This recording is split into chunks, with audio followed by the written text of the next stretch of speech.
Thanks, everybody. How's everybody doing? Good, good. We got a busy day, so we're going to try to keep this on schedule. So I'm Jay Caspary. I've been involved with ESIG and UVIG and UWIG for a long time. It's one of the best organizations that I've had the privilege of being part of. So thanks to Charlie and Debbie and everybody else that makes this a success.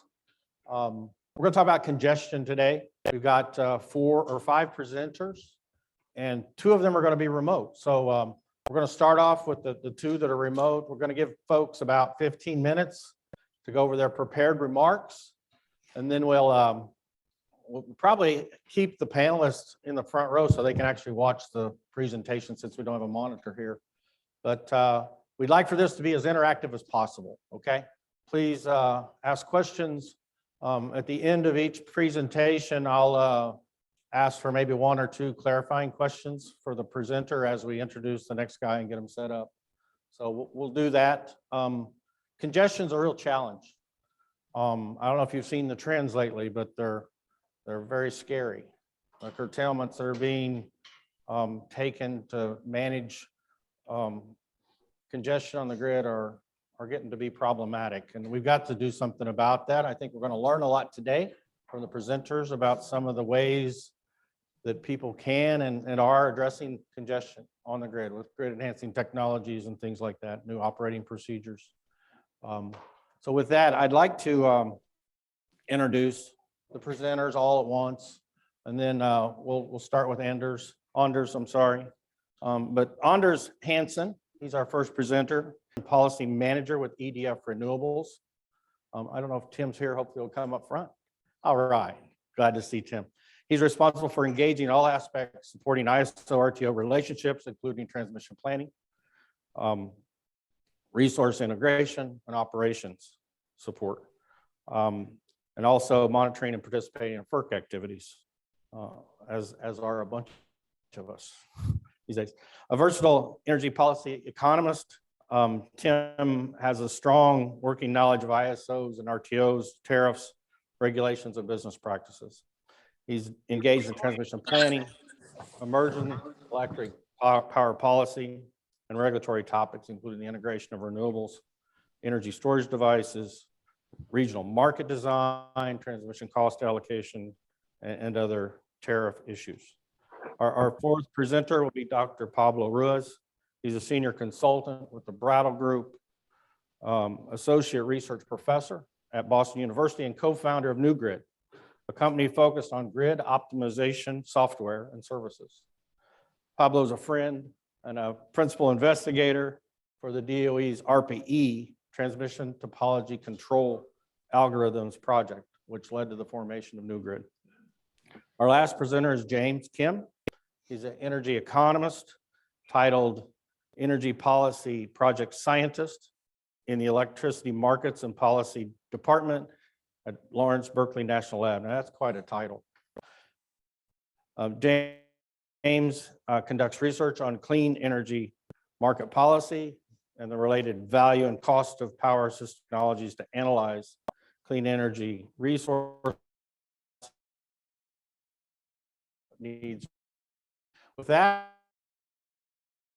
take over this presentation. Anders, warning as we get Mark, and look forward to your remarks. Can you hear us okay? Yes, thank you, and thank you for the nice introduction. And please let me know if you have any challenges with the sound. Is it clear? Does it work? I guess that. Yes, okay. Sound good. Okay. Yeah, I've shared my presentation, and as introduced, I'm from Energinet, the system operator for power and gas in Denmark, but also looking actually into hydrogen roles. So it's part of integrated role we do have. So in my presentation, I'll look into this European transmission outlook to look into this congestion we're looking into and how it's managed in a sector coupled system, also with market solutions, and maybe time for questions also. So looking into this European setup, the system operators in Europe, in coordinated NSOE, are doing some scenarios as a framework for looking into how is it the system is looking into for some coming decades. And of course, the situation in Europe is, as you all know, very special due to the Ukrainian war. But we're looking into 3 different scenarios, and 2 of the scenarios shown here, the distributed energy and global ambition, are in line with this Paris agreement. So it's a very fast decarbonization needed in the scenarios. And global ambition, as it is normally a part of the solution, looking into significant import of energy also from Russia with natural gas, in the future with blue hydrogen, whereas in distributed energy, it's more European autonomy we're looking into. So of course, you can imagine distributed energy has even more focus due to the situation international we're looking into in Europe. So when we do this analysis of the scenarios, we have market modeling of the power and methane and hydrogen system in Europe with the bidding zones as they are defined in Europe at the moment. And as you know, compared to some of the US market solutions, we do have quite large market zones in Europe. So we do this first analysis of the scenarios and to see how does congestion, how is it handled in this scenario setup. Short look into the transition in this European scenarios. This is the increased electricity demand, and look into distributed energy. We are going towards a doubling of the energy only for the direct electrification. But then there's a huge focus on hydrogen in Europe.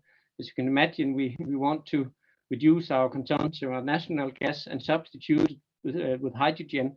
So there's a huge demand for electricity to electrolyzers for the coming decades, also as you can see here in the scenarios. So summing up, it gives this increase of electricity production in Europe for the coming decades. So we're down at this level today, and then it will be more than doubled. And of course, that gives a huge challenge for the power system when it comes to congestion. And the model where we look at the European level, we have a more detailed, not a nodal model, I would say, but of smaller zones with a grid represented, and where we model these scenarios for the forecast for coming years. And in this, we put in anticipated projects in for interconnectors and even internal reinforcement of the grid. So by this, we know how much is needed to reinforce, at least in an overall level. So that's the way the European work is done as an overall framework. Then I'll show a little more on the Denmark and North Sea area, how it's handled with internal congestion, because we have internal congestion as mentioned, but we're also looking into how to mitigate it in the situation with much more wind and solar.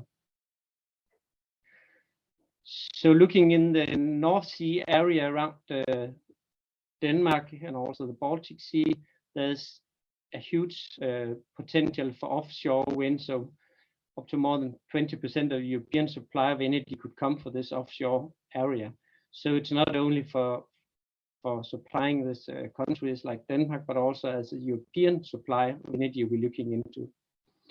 And when we look even offshore, there's also analyzed grids, offshore grids with multi-terminal setups, and potential also offshore electrolyzers on this terminal, and even we talk about energy island, but it's could be platforms, it could be other solutions, but it's multi-terminal HVDC solution we're looking into.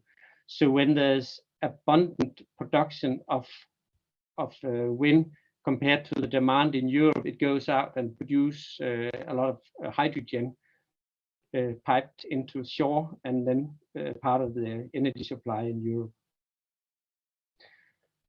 So when come closer to market and physics, with the larger zones we have in Europe, Also, Denmark is split out in 2 zones, and we have zones in Norway and Sweden. But the grid is, of course, leads to internal congestion. And then we have our market solutions. The day-ahead market, hourly market, but will be 15 minutes in a few years in a combined European market model, handles the major settlement of the balancing. But when it comes to the operational hour, the operational 15 minutes goes into balancing markets, and these balancing markets are also in some cases used for handling grid congestion. So when we have grid congestion internally, we could activate a balancing market bit if we have looking into having more geographical information of this bits. So handling internal congestion is a combination of bilateral agreements about the large producers, but also looking into more market-based where we have a lot of bits. Although being in a large zone, it has a geographical tag, so we know exactly where to activate and reduce production and consumption, of course, pay for using these bits. So it's a market-based solution we're looking into. Then a little more about the Danish scenario, where we are looking into from the power production today, are looking into for some coming years, maybe 1 or 2 decades, we want to explore this 35 gigawatt offshore potential. So it's a huge increase in offshore and also solar production. So that's much more than we can use in the Danish situation. That's where we also come into about this sector coupling. So in the model of the Danish energy system, we have of course the power grid you can see in red and black, but also we are analyzing an overlay hydrogen grid with some strong sector coupling areas to handle internal congestion in the grid. And then by our planning model, we do co-optimization of what's most cost efficient, reinforcing the power grid versus building hydrogen lines and electrolyzers to handle congestion, and then exporting hydrogen to Europe, to Germany, or further refining it to aviation fuel and ammonia. So looking at the cost for overhead lines compared to hydrogen, it's almost the same price. That's quite, as you know, cost-efficient way of transporting energy, but no one really likes overhead lines, also not in Denmark, maybe in Energinet, but otherwise no one likes it actually. Cables are much more expensive, so the model tends to invest quite heavily in hydrogen as a part of the solution, but also invest in reinforcing the power grid. When it comes to storage of energy, the cost for storing hydrogen shown here as a unit cost compared to the store of electricity it's much cheaper to store in hydrogen, but that's of course only if you have it as hydrogen. If you take in the conversion just for storage cruise to hydrogen and back to electricity, is not a good idea. But if you anyway want to use it for hydrogen, further store it at the hydrogen type, because that's much cheaper, and that gives you cheap access to flexibility. And then we put it on in a Power Factory for more detailed analysis and a similar way for a hydrogen analysis. So this is actually a short overview of this, you might say, sector coupled system and then long-term vision. So this one is offshore power, onshore power, and solar. So this is really the backbone of the energy system for the total energy in a decarbonized system. Biomass is still used and biogas is used, but no natural gas actually. And then a lot of production of hydrogen as command that gives you huge flexibility, but also we need to control this huge flexibility in the system with much larger capacity than we do have power plants in today. So it's a huge capacity. So I think by this, I try to sum up. So first of all, there's very high ambitions for renewables in Europe, and especially due to the Ukrainian war now.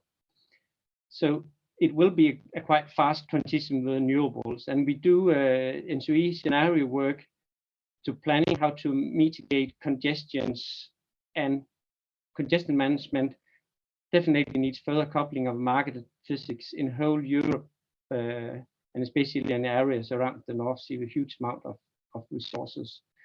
And offshore concepts with mesh grids are as well measured here. And then there's a co-optimization of power and hydrogen system in planning operation. So I think that's it.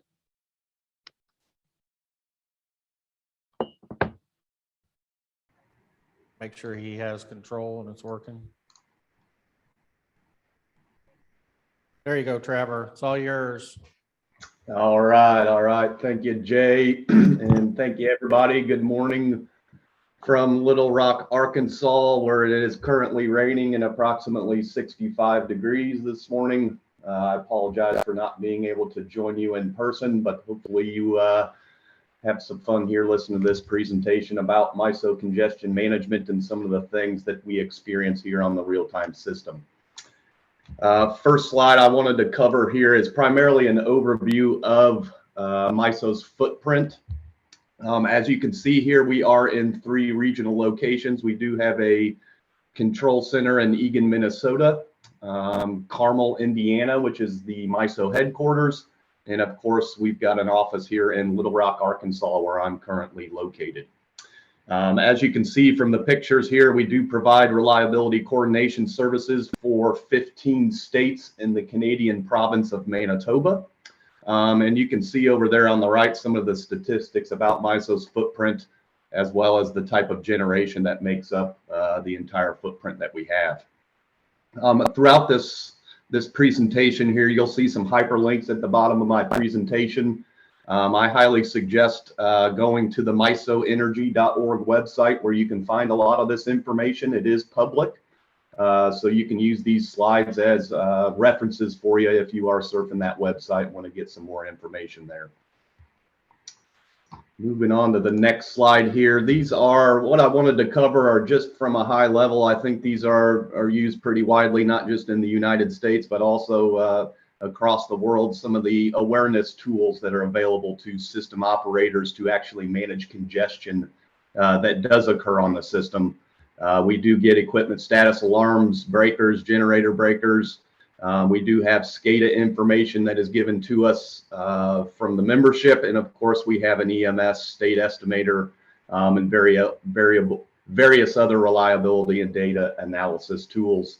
One of the most used ones, though, is our real-time contingency analysis, or RTCA, which is constantly running and monitored by the system operators. And that provides us both base case or real-time overloads that we're currently seeing on the system, as well as potential N-1 violations on the system that we would pre-position for, or make sure we have mitigation plans in case we would lose a piece of equipment on the system. Again, I think these are pretty prevalent throughout the industry here. Just wanted to cover them from a high level. And then taking it a little bit deeper, I wanted to talk about specifically congestion management at the MISO. So these are some various different steps that a reliability coordinator could take in order to mitigate congestion on the system. I will say the most important one and the most widely used one is the third bullet there, which is market binding using security constrained economic dispatch. So we are a market-based system where we would actually activate a particular constraint. And then our unit dispatch system, which you can think of it as kind of the market brain or the black box where all the calculations are occurred, and also where the dispatch instructions for the generators would be sent from. So of course, when we are seeing congestion on the system, we would prefer that the market systems dispatch units as we need to honor system operating limits. But some of the other congestion management tools that you see there are basically out of market actions that we could take if we ran into a situation that we needed to use them. I'll also call out a specific one here that I feel is somewhat, the term I like to use is futuristic, and that would be market to market. So some of our neighboring entities, Southwest Power Pool to the west of us, as well as PJM to the east of us, are also market based.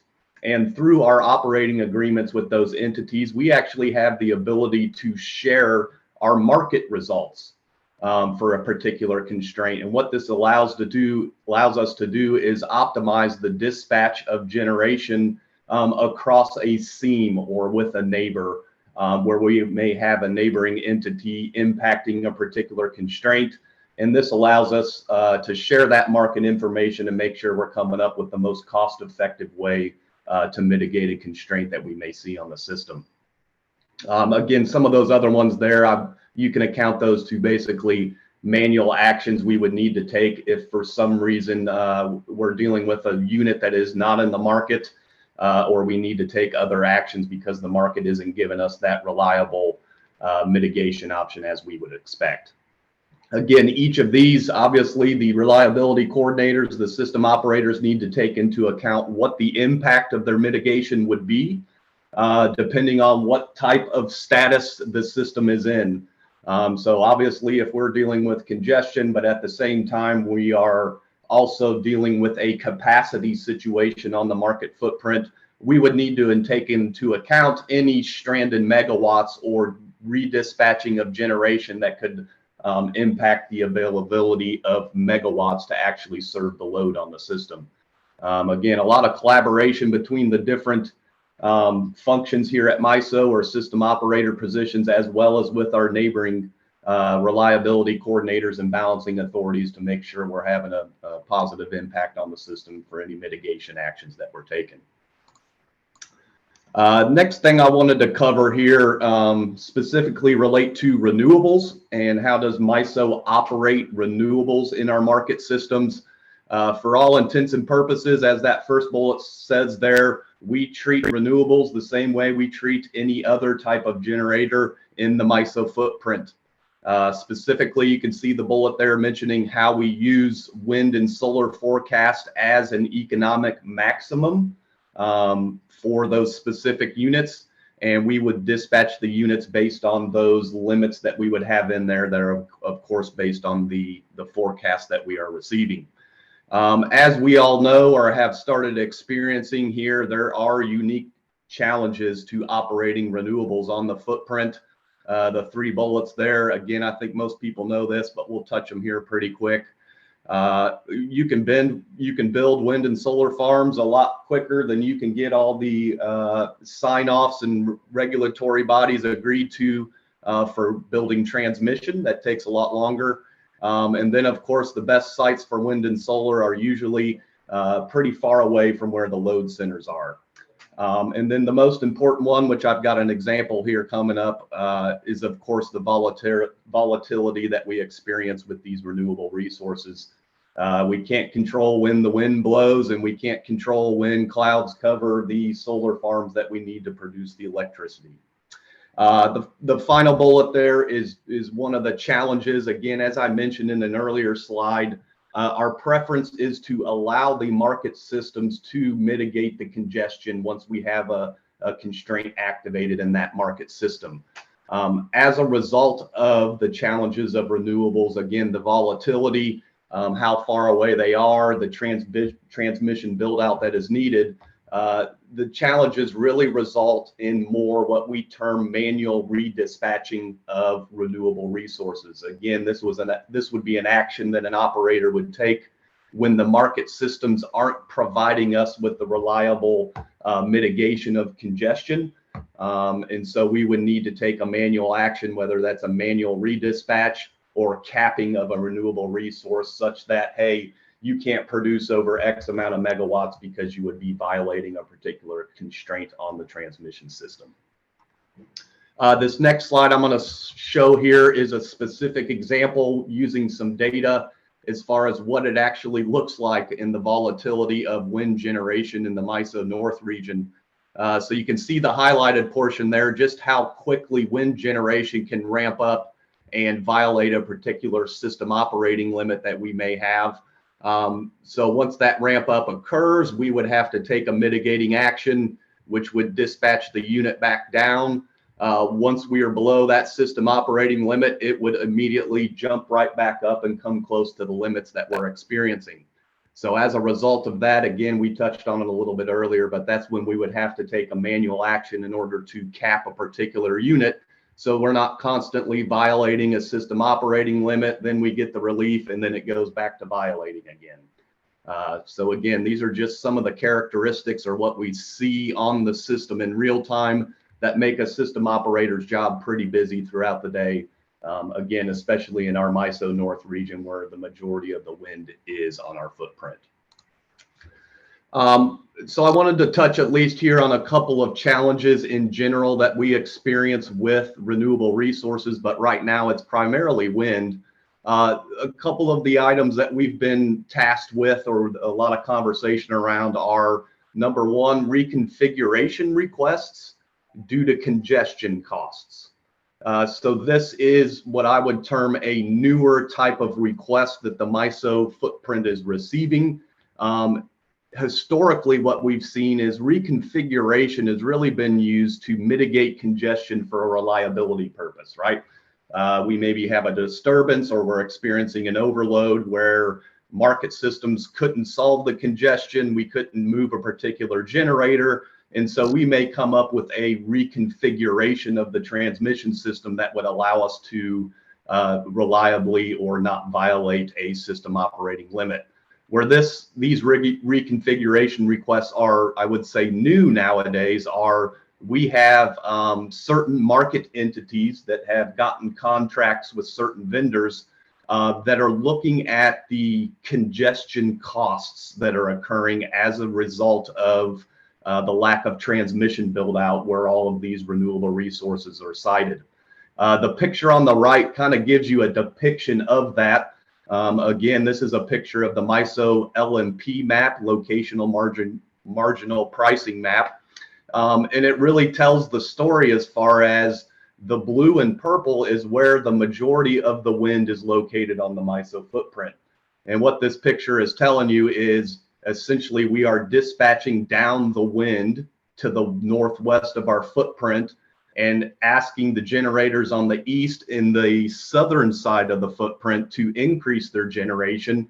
And again, this gives you a depiction of what congestion on the system really looks like.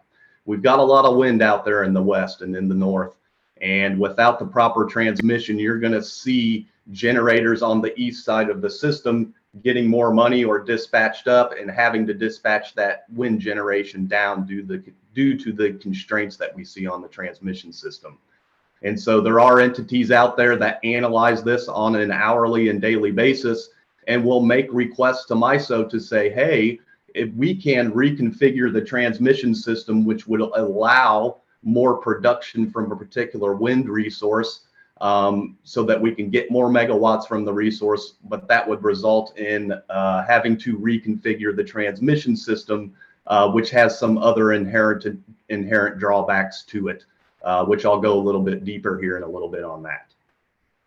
And then that second bullet there, and I'll touch on a little bit more in detail in a couple other slides as well, is we really need a more of a transmission build out to fully realize the benefit of these lower cost resources such as wind units.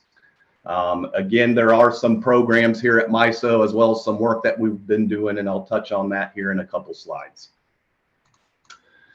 So on the topic of reconfiguration, again, this was pushed not just by some of the stakeholders here at MISO, but also by our independent market monitor.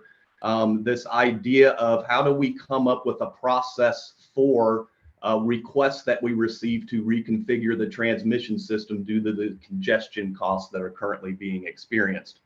And so as a result of that, we developed a congestion cost task team that involved our transmission operator stakeholders within the MISO footprint and various other parties to make sure we developed a process that was both reliable for the system and wasn't just pushing off a particular issue or making the system less reliable in order to decrease the congestion costs that we may be experiencing.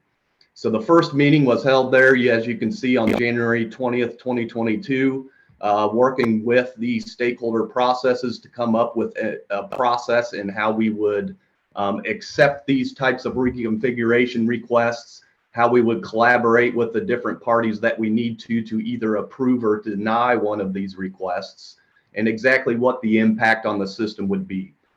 This includes both a reliability analysis as well as a market analysis to understand exactly how much money we are saving, or how well we can actually decrease the amount of congestion costs for a particular reconfiguration request. We're very close to the end of this task team. We're right now working on finalizing the process in our open reliability subcommittee stakeholder process.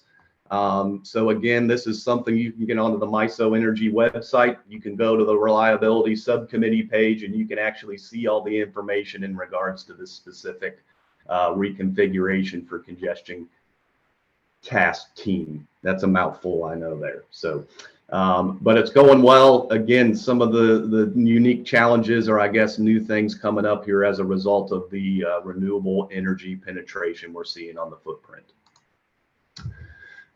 Another mitigation that we're approaching here with a neighboring entity.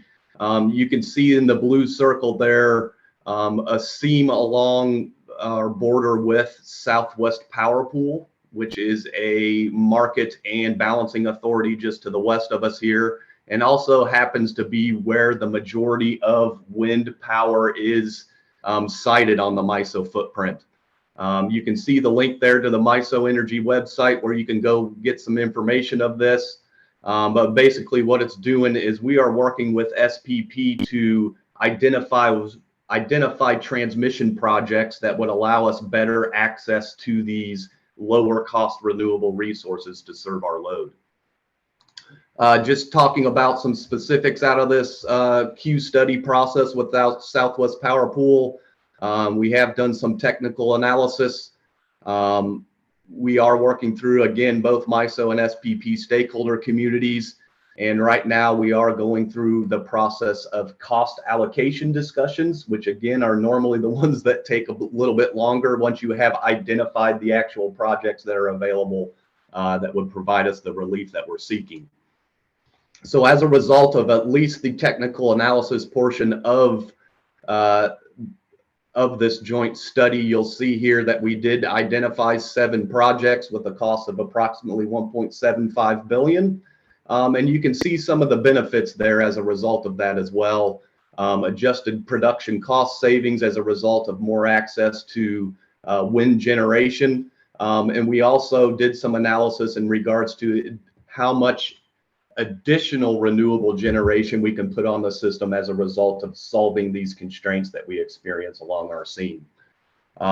With that was all of the slides that I had prepared today with MISO's congestion management and some of the challenges and mitigations that we're experiencing.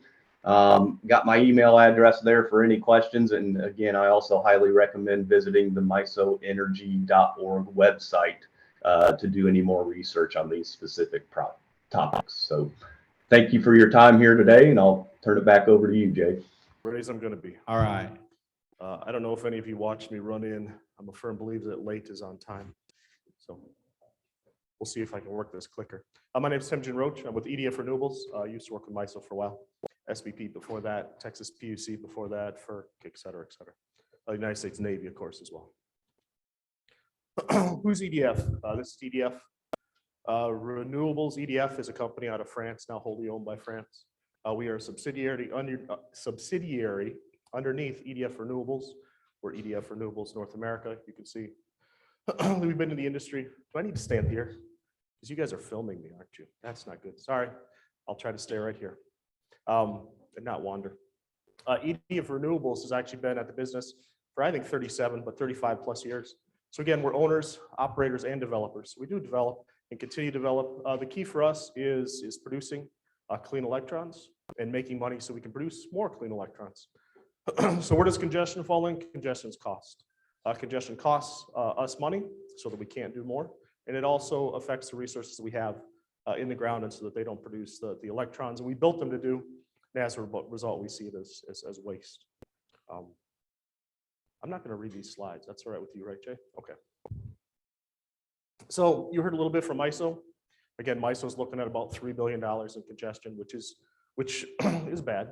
And that means ratepayers, I'll point at people, but in this case, Minnesota, that means ratepayers are paying more. So again, we want to make sure that we try to do something for them. And again, I'm not altruistic. Again, it's affecting us and it's affecting our bottom line. MISO is not the only person that's having a problem. Only RTO is having problems. SPP is having problems as well. PJM is having them. And again, they're going to have more. I think MISO is a little bit ahead, as is SPP, and we'll see this in the rest. I don't know as much about KLSL as I should. I'm trying to save you time. Okay, we're good. So congestion management. How do you manage? You heard some of that. Key here, man, that's going to be hard for me to stay in one place. Key here is transmission. Again, we need more transmission. You heard that from MISO. You'll continue to hear that. But what's the problem with transmission? Transmission has two big problems. Number one, again, you're taking away land and you're using it in a different way. A lot of people don't think transmission lines are as beautiful as I do. And again, and I might be among the minority. Not positive. We're not going to take a vote, but I might be among the minority. Also, it takes a long time. You've seen LRTP. Well, they didn't talk about LRTP because I worked on LRTP. I think they decided to focus on JTIC since I didn't do much on JTIC. But in JTIC, you saw that they focused on trying to deal with that seam and allow for that transfer. Why do they allow for that transfer? Because SPP is butted up against the Eastern Interconnect. And as a result, that power really needs to flow east. Likewise, MISO very quickly is going to get SPP wind as well as all the problems that it's having with its own wind and soon to be solar. And again, we need to be able to push that energy to the east and continue to help the load centers to the east. And eventually the load centers when EDF renewables.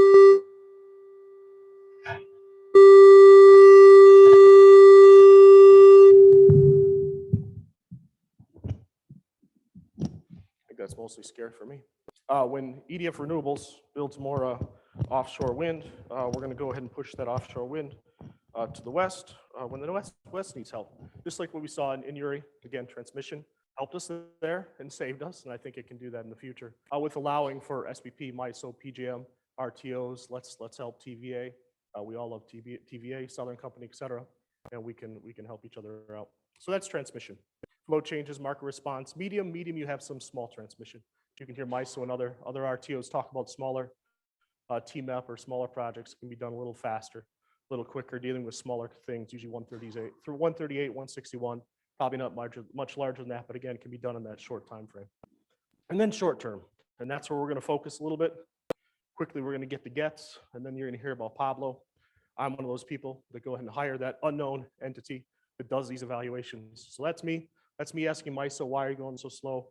Why won't you let us do reconfigurations again? If there's any negativity in that, and I don't think there was, that was my fault.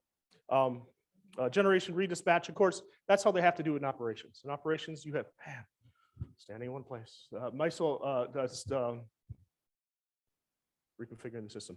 Okay, two opportunities to deal with congestion, reconfiguring the system with either generation or transmission. We want them to do both. They've got a lot of experience doing it with generation. So you go ahead and back down low cost or no cost generation. You've got to increase that generation somewhere else because you still have to meet load, hopefully not being late like me, but being just in time.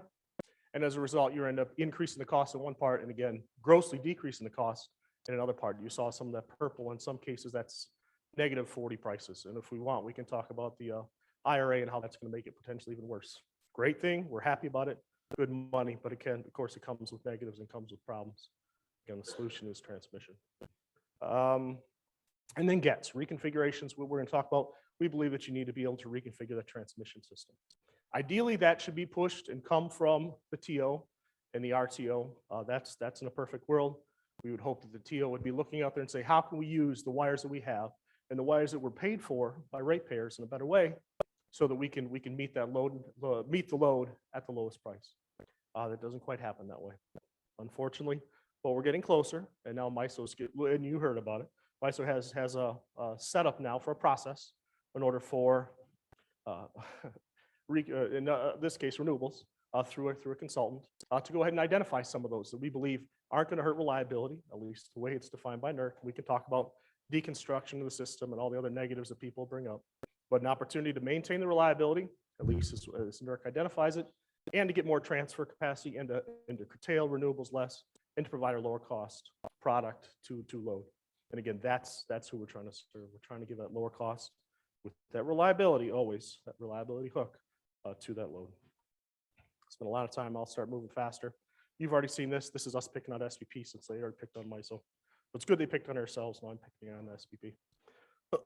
So what are against us? Again, we've got a couple opportunities, but that we've been pushing lately in MISO, and one of them hopefully will go into the process soon, go through outage coordination through CRO. I'm gonna go ahead and put it in. What we do is we have assets. We have existing assets. Some of them are coming. Again, full disclosure, coming off PTC. So we're not going to bid below zero anymore. Zero's our marginal cost. We're not getting any other value for it. That's where we're at. As a result, we end up getting curtailed first. Again, we can talk about whether it's right or wrong and embedded or the costs and whatever has been put in, irrelevant. The point is, we are not the least cost resource, and we get curtailed, sometimes upwards or more than 40%. So we identify an opportunity in a couple cases to split a 130 or a 345 bus and result in the ability for more energy, more power to be transferred across a flow gate and produce lower cost energy for the load centers. Again, on the other side, picture slide 7, like that was MISO slide 7. Picture MISO slide 7, taking some of that purple and trying to bleed some of that purple in towards the Twin Cities, towards where we are right now. We want to give Pablo as much time because I pay him a lot of money to do these things. Key challenges. I think I'll stop there. Again, in Pablo talk a lot more about this. And again, this is the reason why I'm here, is to start contacting and communicating with some of you about those key challenges and getting you to think about it. Because again, they are challenges. And there are some very valid reasons why TOs tell me no, and some of them say hell no, and some of them won't even talk to me. We'll talk a little bit about that third one in a second. That one I don't like. We got to at least be able to communicate. But let's not jump to the third right away. Lack of process in business practice. Again, MISO, to their credit, is dealing with that right now. They're working on a process, making sure they've got all that stuff done, and we don't do it on an ad hoc basis. We're working on trying to do the same thing in SBP. And again, that'll help us all look at these reconfigurations in the same way as an opportunity. And it will also alleviate one of the things you'll hear from the RTOs or from the TOs. And that is, if we open up this floodgate, we are going to get thousands of these, hundreds of these, millions of these. I think Pablo will tell you, he's coming up next, that there aren't thousands of these, millions of these. Again, you have to remember this has to create a system when we dispatch it that's better for the system, the total cost, not just me. So it's not just that you're alleviating my resources. It's not just that you're giving me an opportunity to produce more electrons, to get more money, or to do a better job with the bilaterals I have or the risk I have. It's to create a better dispatch, more optimal dispatch for the system. Lack of mandate, there is no mandate. We're working on that. Jay's working very hard on that. You've heard a lot more from FERC. Well, now Jay's with DOE. You'll hear a lot more, continue to hear a lot more from DOE in the labs and some opportunities there. So we're getting there, and we'll see what comes out of the GI NOPR. But again, isn't necessarily a mandate. It's economic reconfiguration. Reliability reconfigurations. If you talk to the engineers or the operators, they do reconfigurations all the time. They know what they are. They're not scared of them. They're not concerned about them. But when you bring economics, then it gets a little tricky. And then people get a little worried. Again, it is a zero-sum game. I'm not here to lie to you. It is a zero-sum game. If you are dispatching down a more expensive generation and dispatching up more valuable, in my case, I believe, more valuable generation, we're going to get more, they're going to get less. Now, I would tell you it's better because they're going to go ahead and save their fuel that they keep telling us about, and their piles are going to get bigger while they deal with man, I got to stop moving. Deal with the rail issues and deal with the coal delivery issues, as well as that gas can be saved for later on. So again, I think there's some value in that too, but we're not recognizing. But again, it is a zero-sum game. So people, am I running out of time? Jason will start giving me dirty looks. Strict reliability versus economics. I just brought that up. We got illustrious. Can I call you illustrious? Illustrious economists in the room. Again, that's a big distinction to think about between economics and reliability. Again, we contend if you have a good process in place, reliability on some level is maintained. And we are still in a good place, and this is a reasonable balance to make between. And again, I'm going to keep saying deconfiguring the systems because of one of my friendly engineers from Ameren, or no, which engineer? Anyways, from a TO, keep saying we're deconstructing the system. Again, we're not. We're reconfiguring the system. But in deconstructing it, again, there is some value in doing that, even if there is some increase of risk. And finally, there's a lack of familiarity. A lot of engineers will choose just not to do this for economic reasons. They don't see any reason to, and they just see it as a burden. has worked for them and they don't see or understand the value, or they're not comfortable with it. What we need to do is we all need to start getting more comfortable with change. It's happening, it's just going to get worse. We have to be willing to optimize the transmission system that we have. Take what we've already paid for, what we all have already paid for, and use it to the most optimal. Maybe we'll hear more from Pablo on optimal, sorry, Dr. Ruiz, on optimal, but the most optimal way we can. We have to get more aggressive, not to the detriment of all of a sudden having blackouts, not to go ahead and not giving people energy, and God forbid people die, but to optimize that system we have and use it in a more appropriate way. I think that's my last slide, and I don't want Jay to kick me out. There we go. Thank you very much. That's who I am. There's only one Temujin Roach, so just Google me, you'll find me. Thank you, Tim. Thank you, Jay, and good morning, everyone. Pleasure to be here and discuss a little bit about the work that we have been doing on congestion mitigation at NewGrid. So this presentation is shared with my colleagues at Brattle and NewGrid, as well as Alliant Energy.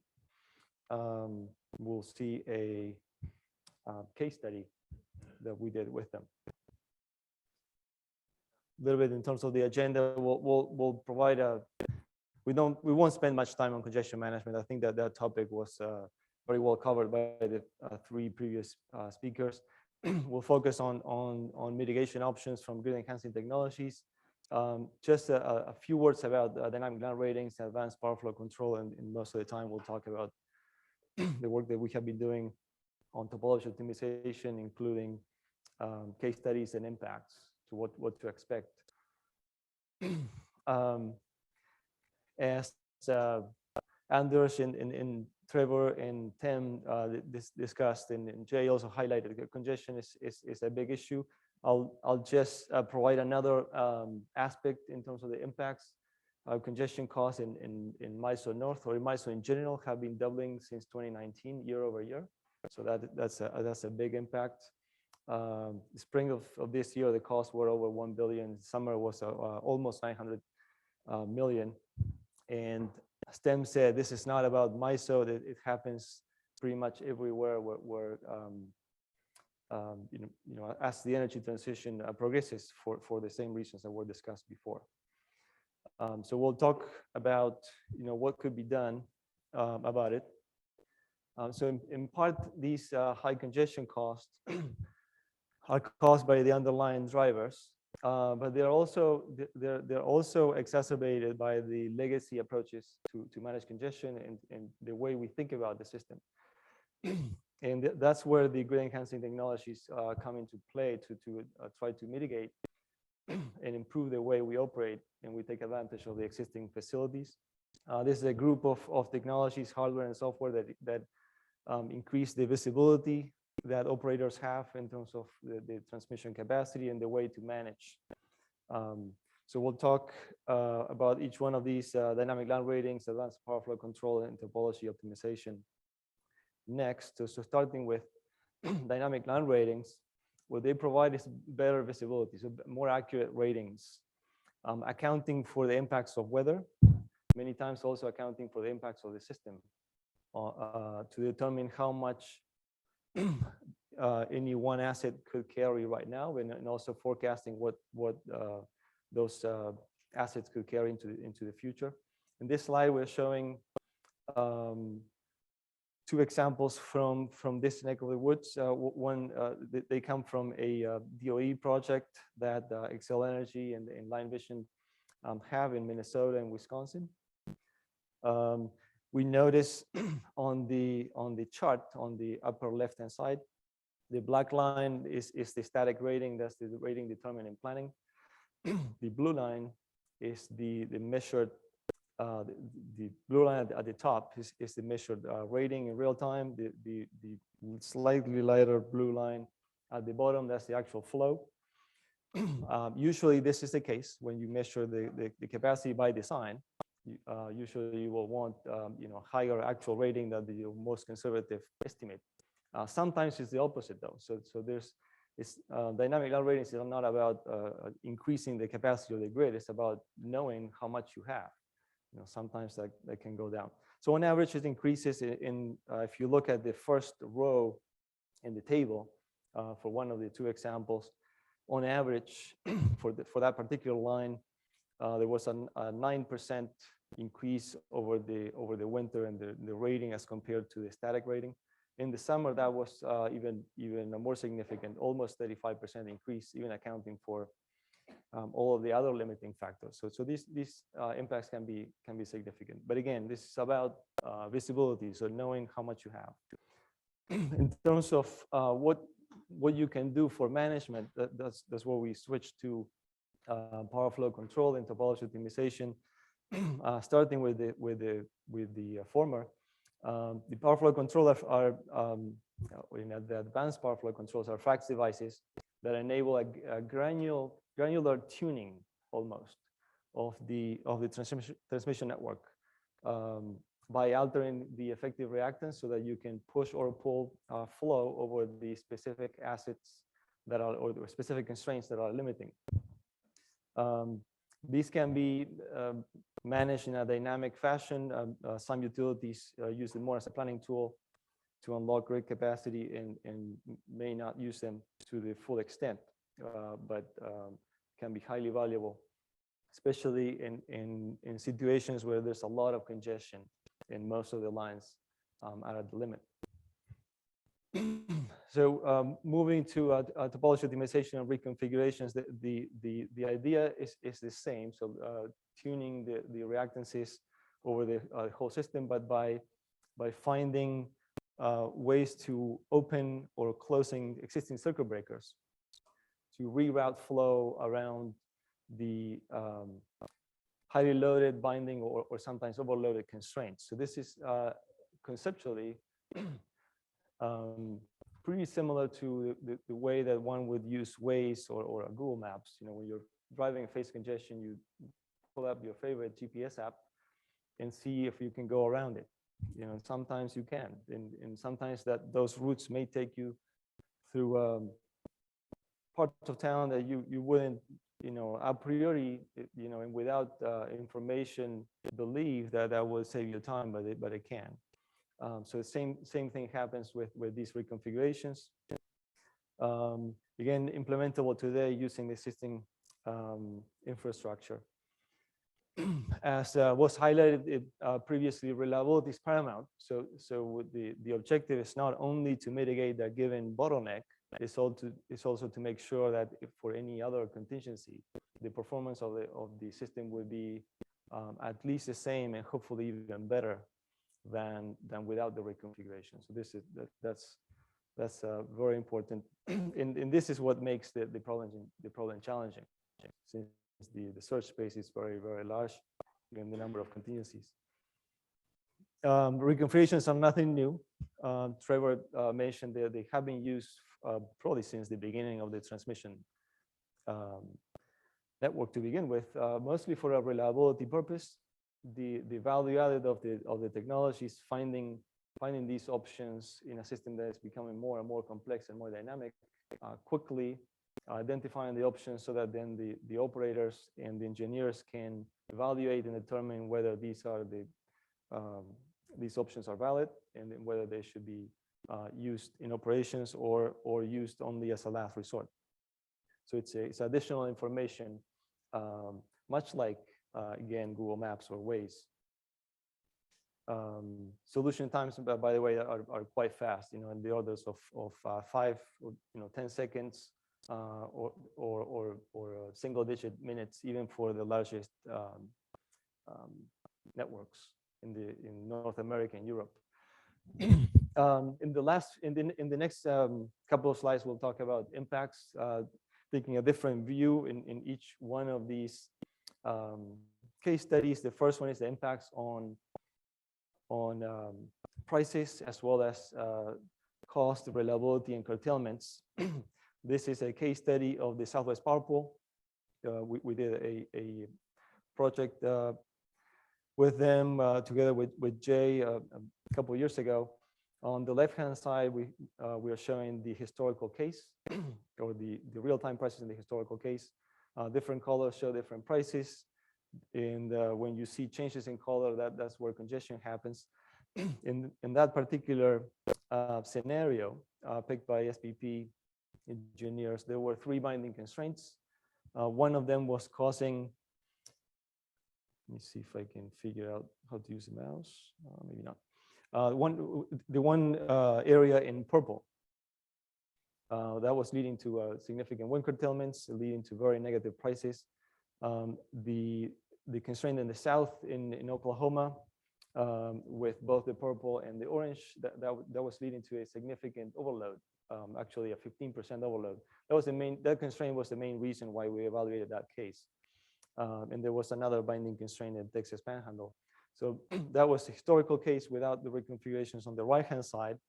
We did a simulation, SPP validated those reconfigurations of what would have happened under the same conditions with the reconfigurations in place. So no wind curtailments in Kansas.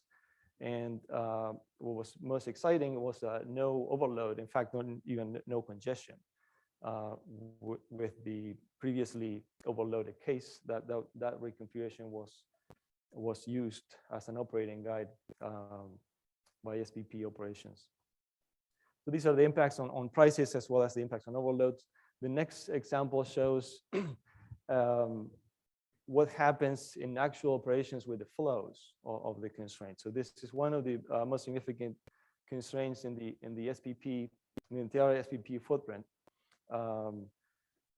When a reconfiguration was used in early August during summer peak to control the flow on a flow gate that was feeding a load pocket. So a complex situation.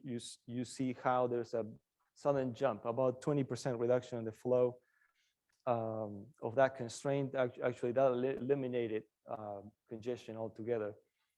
You can see that roughly in the center of the chart, that the trace in black, which is the flow, doesn't exceed the limit. It doesn't get even close to the limit for the rest of the day. So big impacts in flow, about 20%. By the way, comparing the different gates to have a sense of how they work, when you're using DLR, you're just changing the limit. When you're reconfiguring, you're not only getting flow relief, you're also changing all of the shift factors or the way the power flows, which means that you're not only getting some relief at the beginning, but also any further transfers get rerouted. And so typically the resulting effect is different. It tends to be higher, doesn't have to be. Now, how do these, both power flow control and the reconfigurations, how do they work? They were rerouting flow to other facilities. So the next question is, okay, so you reroute flow, how are you going to hit the next limit immediately?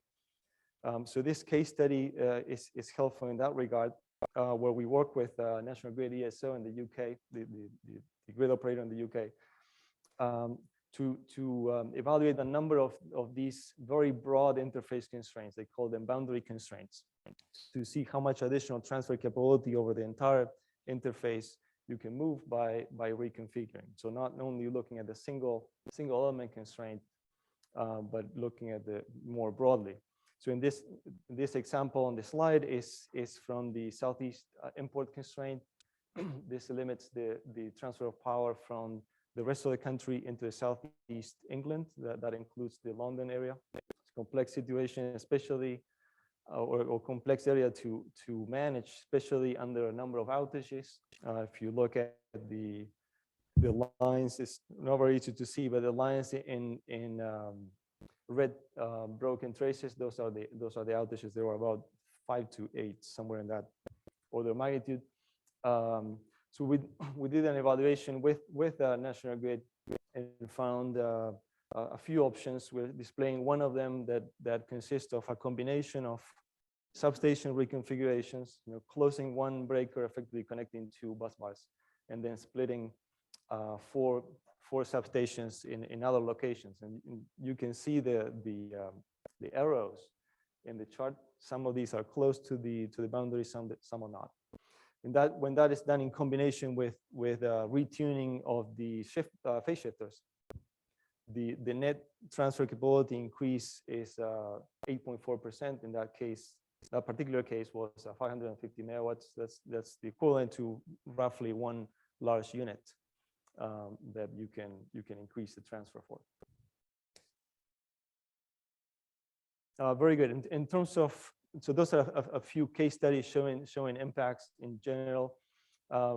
Talking a little bit about the applications, the technology has applications over the entire range of different time scales, from planning to operations. From my point of view, the value is higher in operations and operations planning for a very simple reason.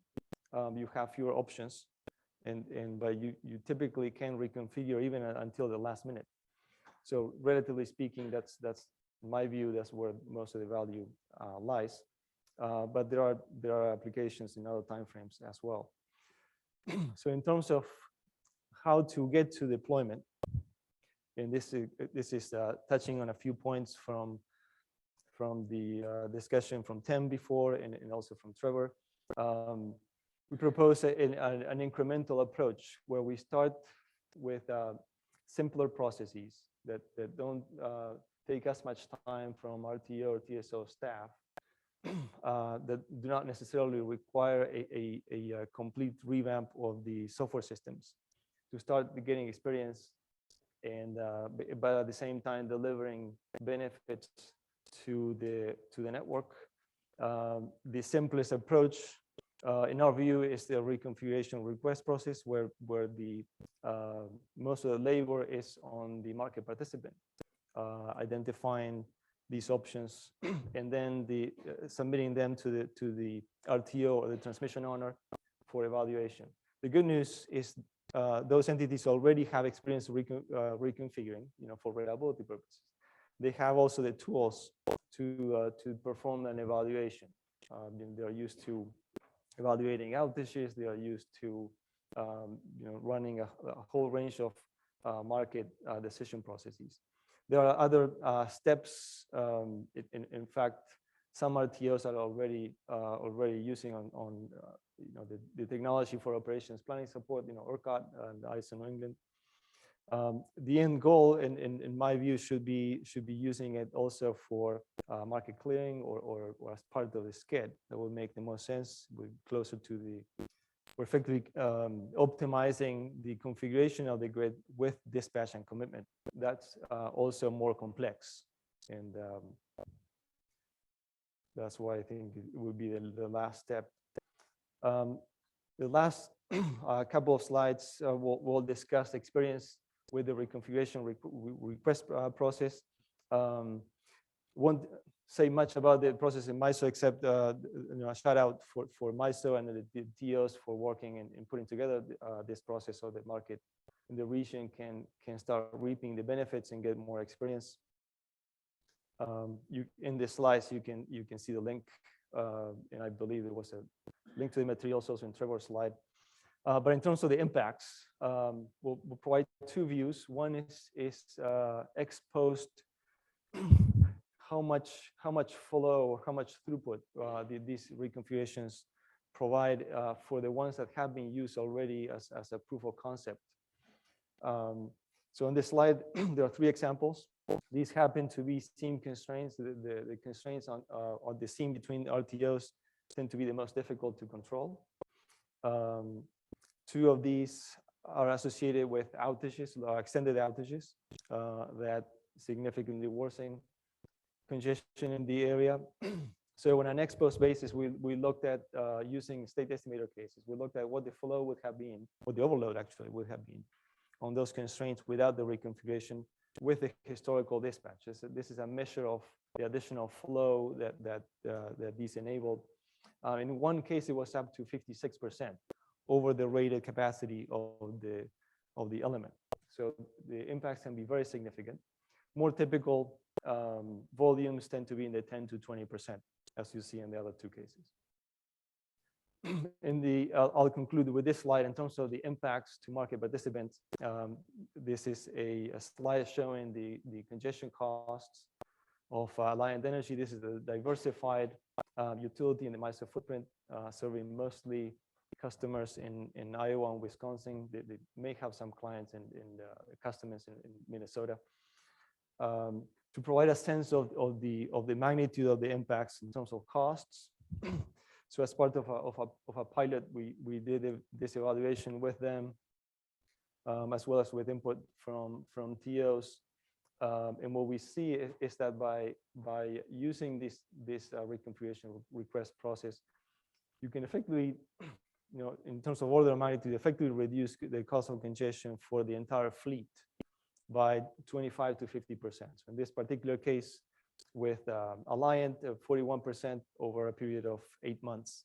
So very significant impacts, only relying on about 8 to 10 reconfigurations. So we are not talking about switching every hour. This is only getting the low-hanging fruit, getting the most impactful solutions that behave well under a range of different conditions, and deliver the benefits. So, wind energy storage, electric vehicle, and these days after Inflation Reduction Act, I'm covering more on the hydrogen side of geothermals and whatnot. So this is a study funded by the Wind Office, the Department of Energy, and rethinking the role of the financial transmission line, aka FTR, in the wind-rich electricity markets in the Midwest US. Full disclosure, this study is going to be published in the Energy Journal, so I'm welcoming the comments, but they are not going to be reflected in the final version. And second, I used to be an FTR trader. I used to be a trading electricity market on a virtual FTRs and whatnot. I used to be a money-making ATM, and a lot of money I dealt with, and nothing is included and related to this study. So full disclosure. And I'll skip a few slides as a background. I know those are pretty much embedded in your intelligence. So I'm going to skip through and go to the mid right after this. So why we're talking about wind and solar, because they're growing in the past. I mean, they are dominating capacity in the wholesale electricity market. We don't have to mention about it. And where they're located, mostly in the Midwest, in the interior US, from ERCOT, Texas, and also SPP, and northern part of the MISO, as we all know that. And it is increasing when we are looking at the interconnection queue. The wind and solar are increasing, and all the other technologies like gas and nuclear power plants, coal, others, they're almost mute. And this is why we need to look at the wind and more closely. And why do we need to care about this FTR, the financial transmission, which I'm going to explain a little bit further, but it's partially related to the type of contract that they are making. So traditionally, the utilities, they're making a contract that settled at the local wholesale pricing node, where the developers, they don't need to take care of the basis risk. The basis as in the price difference between the two nodes, which I'm going to explain a little bit further. But the corporate PPAs, like the Google and those technology companies and other corporate, they're making the PPA often settled at the liquid trading hubs, where developers, they need to take care more of the basis risk in their contract. And it increases revenue uncertainty, which I'm going to explain a little bit later too. That's why we need to look at those basis risks, where the FTR, the financial transmission right, is the hedging financial vehicle to mitigate those risks. And also, this is a representing the impact of the growing renewables, especially in the interior US, by the wind. So this is the frequency of the negative LMPs, or the prices in those areas, which is more prominent in the interior US. And also the uncertainty of the price is not too different with this heat map.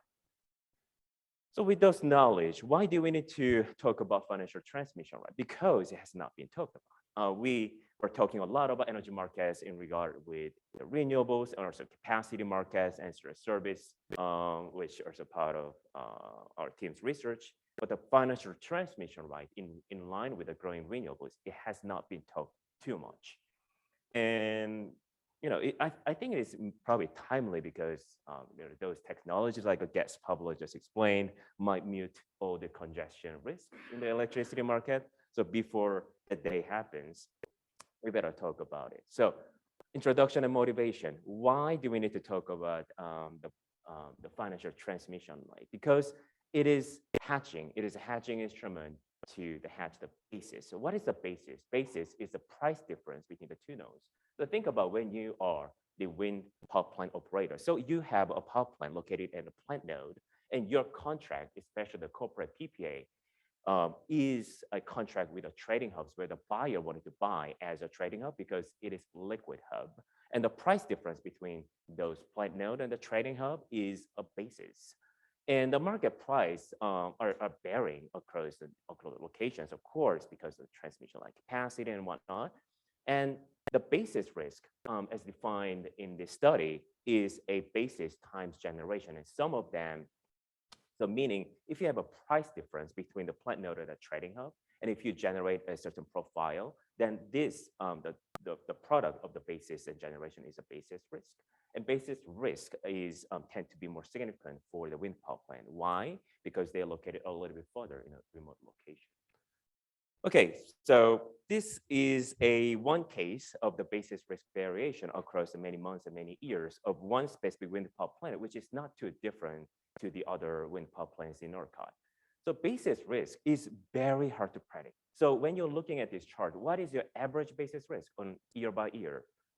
If you do not think about 2019, and nobody knew what had happened in 2019 and 2020 and 2022, and it's constantly happening. So basis risk is really hard to predict by many reasons, like transmission line constraint, or the retired power plants, or new power plants, or weather event, et cetera, et cetera. And those high variation of the basis risk is making it really hard to embed in their PPA contract. Meaning, if you have a fixed price to offset of all those risks, if those risk profile is flat rather than this fluctuating one, then you can embed those risks in their contract. But it is not. It is really hard to predict. And those unexpectancy or stochasticity or uncertainty is making the corporate PPA is really hard to hedge. And that's where those FTR products is coming in. So what is FTR? The financial transmission right. It is a hedging instrument to hedge the price difference, AKA basis, between those two nodes. So I explained, if you are the wind power plant, you have a plant node that is adjacent to your plant, a power plant and the trading hub. So if you have a price difference, like LNP nodes in the LNP of the plant node, the price is 20, for example, and the trading hub is 25, then your price difference is 5. And your expected generation profile is 10 megawatt, then your price difference, AKA the basis risk, is the 10 times 5, which is 50. So if you're expecting those $5 of the price difference when you're generating 10 megawatt profile, then you just need to buy 10 megawatt of the FTR. That is automatically or adjust your hedging profile.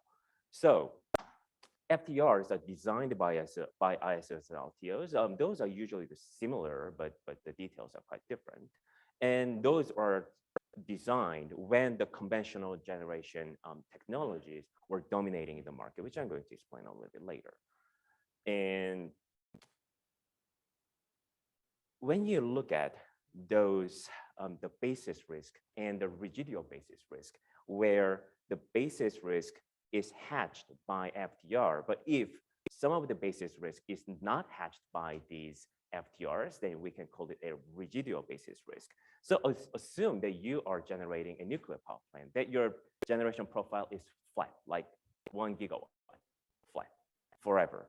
Then your basis risk is a certain amount of your generation profile, which is flat, times your basis, the price fluctuating over times.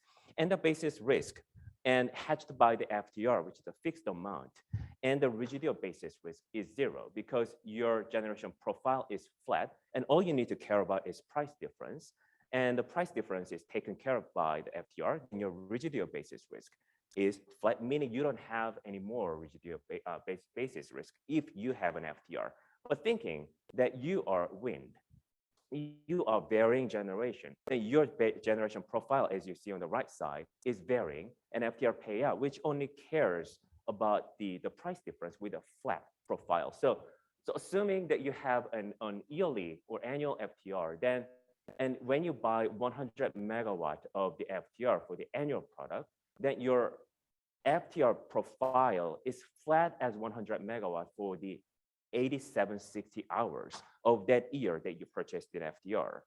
So those fixed volume FTRs that we are having at the market at the moment can effectively hedge the basis risk of those flat profile units, like a basis risk.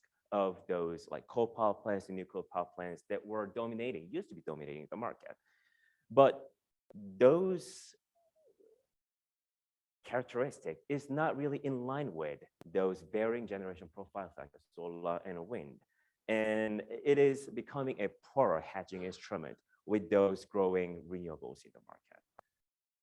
So with those basic ideas and background, what is the hypothesis that we can provide? The basis risk is larger for wind than for the other technologies, which nobody actually proven yet, which I'm going to show a little bit later. And FTR is potentially more important for the wind. Why? Because wind has more basis risk. And the fixed volume nature of the current FTR is more effective hedging instrument for the flat load profile the power plants, but it is poorer for the solar and wind, like renewable assets. And alternative FTR designs can be provided and suggested that can be more effective for wind and solar.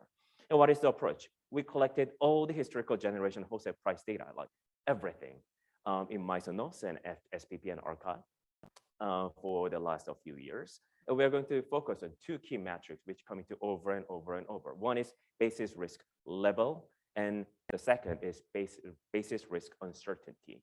What is the contribution? We quantify the basis risk and the rigidity of basis risk for different technology type, including wind and whatnot, in those interior US, and evaluating the alternative, the version of the wind FTR, more renewable friendly FTR. And what are the key findings? The wind energy faces the largest basis risk, and it's growing wind further by the wind deployment. And basis risk can lead for the losses for the contract that settle at the trading hub. But the losses varies from month to month, which increases the uncertainty. And the current fixed volume nature of the FTR can eliminate the basis risk for the conventional generation asset, but much less effective for the wind. And since the ISO and LTOs are responsible for designing FTR, why don't we suggest and why don't they consider the alternative FTR that is more renewable friendly FTR, like in this case with the FTR, because we focus on wind at this study, and maybe more helpful and effective hedging mechanism for the wind-rich markets in the Midwest especially. So these are the promises, and I'm going to just skimming through what I've been through. So literature is very thin, very, very, very thin, and there is very few studies actually taking care of the FTR for the renewables. And the method, we collected all the data and it showed the two key metrics. One is level, and the other is uncertainty and assumptions and data. Basis generation profiles, we collected them and FTR design with the FTR. I'll skip this slide for the sake of time. We can always come back to this or looking at the paper. And why focus on the Midwest? Because that's where the highest wind is concentrated. And we selected a few hubs in the market, 3 for each, like ERCOT and SPP and the MISO nodes. And evaluation of the basis risk, when you look at the left figure, the wind having more red dots, meaning they have more negative basis risk, but everything on the right side is non-wind. They don't usually have the red dots, meaning their basis risk is either neutral or positive, which are very stark differences. And the wind power plants in those three markets, they usually have a negative basis risk over years. So especially in the ERCOT, more wind penetrating, they face higher basis risk. And this is a basis risk per unit of production, meaning the dollar per megawatt hour. When you see those, the bars, especially the wind is more negative than the other assets, or for example, ERCOT, the other assets, they face higher basis risk, meaning the positive basis risk. So without the hedging instrument, most of the wind, the units in those markets are losing money through the basis risk, but other generation assets are either not or positive, meaning they're making money. And this is uncertainty. So this is a basis risk uncertainty, which tend to be higher for the wind compared to the other generation asset. But some nuclear power plant that went outages or 2019 events, they are showing the highest uncertainty. And what is the residual basis risk? So assuming that you have a FTR, then what is going to be your residual basis risk, meaning the basis risk that you already have minus the hedged basis risk by having an annual FTR that having a flat profile. That when you see the residual basis, which is orange color, then almost everything like a coal nuclear in MISO, there is a flat, like you cannot see or find any more basis risk while you're having a flat profile, the FTR. However, wind, the residual basis risk is almost there, like 80–70% of the basis risk is not mitigated or hedged by the existing FTR. And how about uncertainty? It's not too different.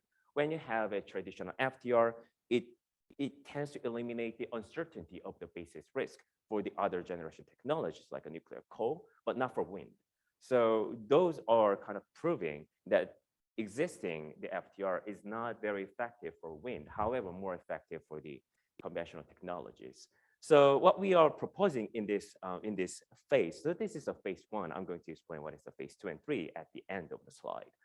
But so wind the FTR, in this case, what we are proposing as a very toy model in this phase 1 is a varying volume hourly FTR following the ISO-wide, MISO-wide, ORCA-wide, SPP-wide hourly wind profile for a specific year.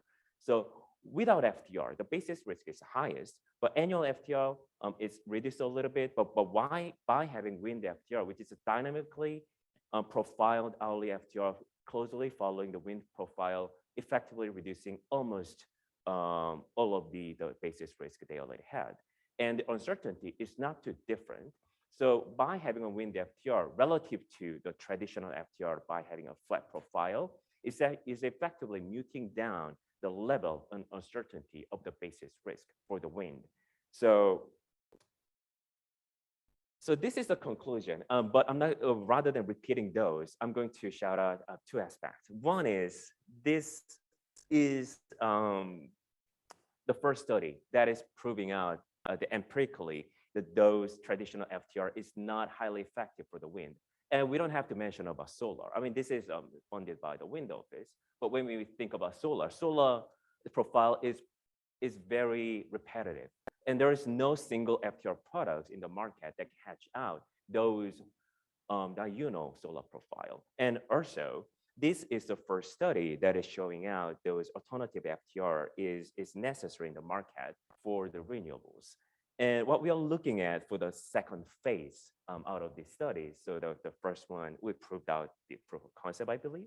And the second one is, I'm looking for a way to simulate or run a FTR market model, embedding those characteristics of the dynamic volume FTRs with highly penetrated market by renewable solar and wind. See how they are actually effective in hourly basis. And the third, we are probably going to the full scale. And we talked with a few ISOs and utilities, and we are still in the conversation stage. So if you have any ideas how to implement it, or if you think any financial products that can help out the renewables in the market, I used to be a trader, again, like a virtual FTR and whatnot. I'm a money-making guy, used to be. So I'm more than happy to hear. So this is the end of the presentation, and thank you so much.